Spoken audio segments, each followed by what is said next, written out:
Hi, my name is Rob, and this is my review of the Omega Men number 3. Reading the Omega Men number 3 from writer Tom King and artist Barnaby Bagenda reminded me of the late Rowdy Piper. It was the late Piper that often remarked, "Just when you think you have all the answers, I change the questions." Writer Tom King seems to gleefully say the same thing to the readers with the same grin after reading issue 3.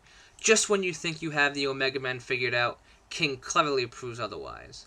The Omega Man is a story after 3 issues filled with duplicity, violence, and uncertainty. Our quote-unquote heroes, the titular Omega Men, are not heroes by any definition, really. The Omega Men lie, cheat, and kill. They are not moral upstanding characters, and in most stories they would be our villains. In fact, in the eyes of many, they are the villains. King has done something unique in comics, leaving it to the reader to decide who they see as the heroes and villains. No one's hands are clean in this world, and it's easier to cast judgment when you have super speed or another power. Something not disputable is the Omega Men's status changed depending on who you ask. In the eyes of some, the Omega Men are terrorists who stand to create chaos by standing in opposition to Citadel. In the eyes of others, they are freedom fighters who work as hope in a world that doesn't seem to have much hope at all. In the eyes of other people, their tactics and means make them terrorists that make them no better than the Citadel they stand in opposition of. What makes the Omega Men even more interesting is how each issue doesn't make the answers easier, but instead makes you think about the actions of the characters and how they stand in comparison to those around them. Issue 3 opens up with the introduction of Princess Callisto, who is murdering a planet native for practice. We quickly find out this has been common for years, leaving Callisto almost questioning the countless murders of planet natives for mere sword practice. Our first instinct is to believe that she is a bloodthirsty monster who deserves whatever fate befalls her. But then King does something else that brings the Omega Men to a higher level of the story. We find out that the princess and her people were quote-unquote relocated to the planet by the Citadel and have been persecuted in the past and currently by the Citadel for their religious beliefs. It's interesting to see the religious component of the book continue to come to the forefront. Princess Callisto and her people's hands are not clean by any means, after what seems to be the conquering and outright murder of the planet's natives, but they aren't wholly evil. The moral high ground is at shaky at best in the wake of their difficult circumstances.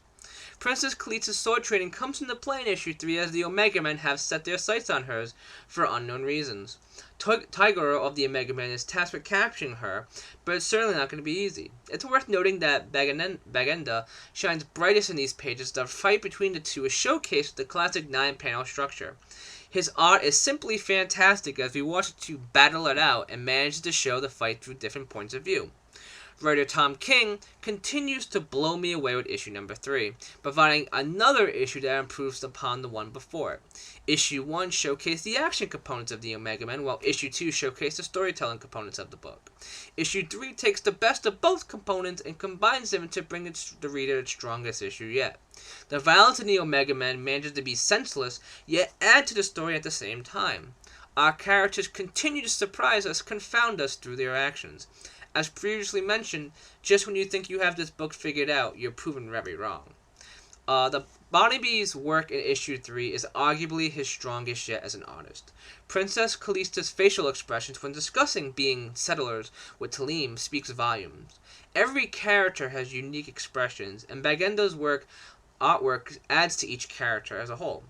The coloring work is also noteworthy and fantastic on this title. The art team has done a wonderful job of showing the environment as well. So some final thoughts. The Omega Men provides its strongest issue yet with issue 3 and defies all expectations. The Omega Men is not your typical story, and that's partially what makes it so great. It's unlike anything else you can pick up when you go to your local comic book store on a Wednesday. King and Bagenda are providing one of the strongest titles being produced right now by any company. If you're not reading the Omega Men, rectify that and go pick up the first 3 issues right now. I would give the Omega Men number 3 a score of 9.5 out of 10. But that's just my opinion. What did you think of the Omega Men number 3? Comment below and let me know what you think.